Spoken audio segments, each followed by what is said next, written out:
თავი 38. ამ ხანებში გამოეყო იუდა თავის ძმებს და დაესახლა ერთი ყადულამელის მეზობლად, რომელსაც სახელად ერქვა ხირა.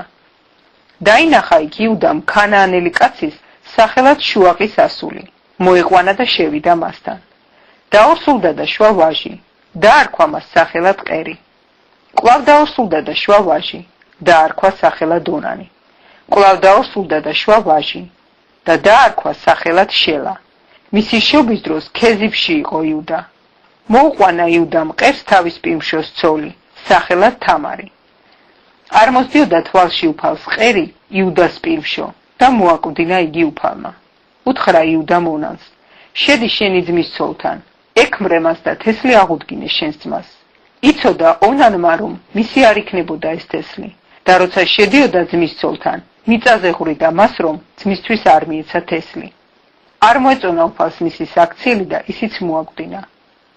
უთხრა იუდამ თამარს, თავის რძალს, იცხოვრე ქვრივად მამა შენი სახლში, ვიდრე ჩემი ძე შელა მოიწიფებოდეს, რადგან იფიქრა მისი ძმებივით ესეც არ მოკვდესო.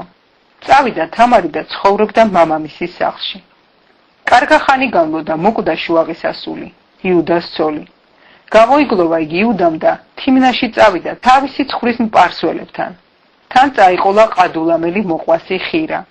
ემცნო თამარს, აჰა თიმნაში მიდისო შენი მამამთილი ცხრის გასაპარსავად. გაიძრო ქალმა ქვრივი სამოსელი. მოსასხამი მოისხა, თავი დაიბურა და დაჯდა ყენაიმის კარიბჭესთან, თიმნას გზაზე. რადგან იცოდა, რომ მოწიფული იყო შელა, მაგრამ ცოლად არ მიუთხოვებიათ მისთვის. დაინახა ქალი იუდამ და მეძავი ეგონა, რადგან ქალს სახე დაფარული ჰქონდა. გზად ჩაუარა და უთხრა, მომიშვი შენთან, რადგან არ იცოდა მისი რძალი რომ იყო. ქალმა უთხრა, რას მომცემ ჩემთან რომ მოხვიდე? უთხრა იუდამ, თიკანს გამოგიგზავნი ფარიდან. უთხრა ქალმა, წინც თუ მომცემ, ვიდრე თიკანს გამომიგზავნიდე? უთხრა იუდამ, დამოგცე წინდად. უთხრა ქალმა, ეგ ბეჭედი, ეგ თასმა და ეგ არგანი, ხელში რომ გიჭირავს. მისცა იუდამ და შევიდა მასთან. დაორსულდა მისგან ქალი. ადგა ქალი და წავიდა. გადაიძრო მოსასხამი და კვლავ ქვრივი სამოსელი ჩაიცვა. გაუგზავნა იუდამ თიკანი თავისი ყადულამელი მოყვასის ხელით, რომ უკან დაებრუნებინა ქალისთვის მიცემული წინდი, მაგრამ ვერ იპოვა ყადულამელმა ქალი. კითხა იმ ადგილის კაცებს, სად არის ის მეძავი ქალი ყენაიმის კარიბჭესთან რომ იჯდა? უთხრეს, აქ არ ყოფილა მეძავი ქალი. დაბრუნდა იუდასთან და უთხრა, ვერ მიპოვე ქალი. იქაურმა ხალხმაც მითხრა, არ ყოფილაო აქ მეძავი. უთხრა იუდა, წაეღო ბარემ რომ დასაცინი არ გამხდარიყავით. აჰა ხომ გაგატანე თიკანი, მაგრამ ვერ იპოვე ქალი.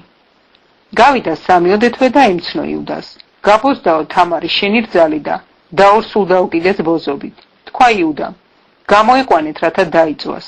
როცა გამოყავდათ შეუთვალა ქალმა თავის მამამთილს. ვიცით ეს ნივთებია, მისგან ვარ ორსულად. აჰა იცანი ვისია ეს ბეჭედი, თასმები და არგანი.